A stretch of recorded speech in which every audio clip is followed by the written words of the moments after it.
Kidlat News Updates. Mga balita ngayon, 67 dating Abu Sayyaf members makikinabang sa reintegration program ng gobyerno. Mag-asawa at 3 menor de edad patay sa aksidente sa Misamis Oriental. Barko ng China sa Zambales na paurong ng PCG. Ako po si Cesar Soriano para ihatid ang mga nangungunang balita sa buong kapuluan.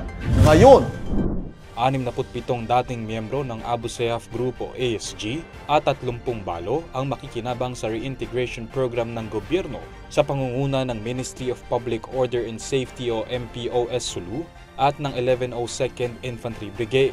Sa isang final coordinating conference sa Luok, Sulu, kamakailan, pinag-usapan ng dalawang tanggapan ang pangangasiwa sa needs-based financial assistance ng mga dating ASG members. Ayon kay Colonel Wilfredo Borgoña, 1102nd Brigade Executive Officer, kritikal na hakbang ito sa pagkamit ng kapayapaan sa rehiyon nang makapagsimulang muli ang mga dating Abu Sayyaf at ganap na makabalik sa komunidad. Isa rin itong paraan ng gobyerno na matugunan ang ugat ng kaguluhan at maisulong ang pangmatagalang kapayapaan at kaunlaran sa Sulu. 5 magkakaanak ang nasawi matapos sumalpok ang sinasakyan nilang motorsiklo sa isang delivery truck sa Initaw, Misamis Oriental. Ayon kay Police Corporal Ricky Alagon, Chief Traffic Investigator ng Initaw Municipal Police, papunta sana ng Iligan City ang pamilya noong Biyernes ng hapon. Habang binabagtas ang highway ng Barangay Gimangpang, nag-overtake umano ang motor sa isang kotse. Dahilan para magsalpukan ang motor at wing van truck na papunta naman ng Cagayan de Oro City. Dead on arrival ang mag-asawa at 3 nilang anak na menor de edad dahil sa lakas ng pagkabangga nila sa truck. Nasa kustodiya na ng pulisya ang driver ng truck habang patuloy ang investigasyon sa trahedya. Napaurong ng Philippine Coast Guard o PCG ang isang China Coast Guard o CCG vessel papalayo sa karagatan ng Zambales kahapon. Ayon kay PCG spokesperson for the West Philippine Sea, Commodore J. Tariela, naharang ng BRP Cabra ang CCG 5303 sa layong 95 nautical miles mula sa pampang ng Zambales sa kabila ng matataas na alon na umaabot ng 5 hanggang 8 talampaka.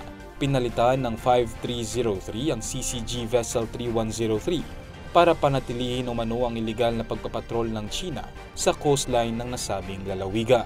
Tiniyak naman ng PCG na mananatili itong committed sa pagtaguyod ng sovereign rights ng Pilipinas sa WPS at ang patuloy na pagdokumento sa illegal and escalatory actions ng China. Para sa Kidlat News Channel, ako si Renzo Lenon, nag-uula.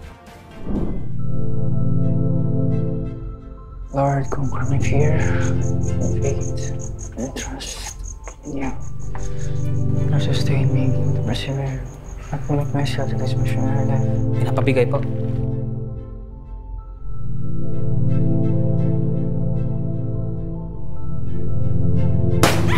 Tawag na ako! Morning, students! Brother!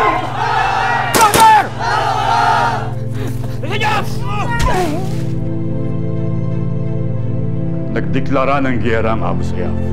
Hindi tayo hinto. We cannot lose any more personnel.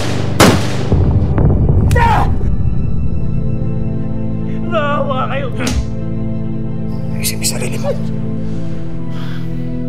Sa ngalan ng Ama, Anak, ng Espiritu Santo.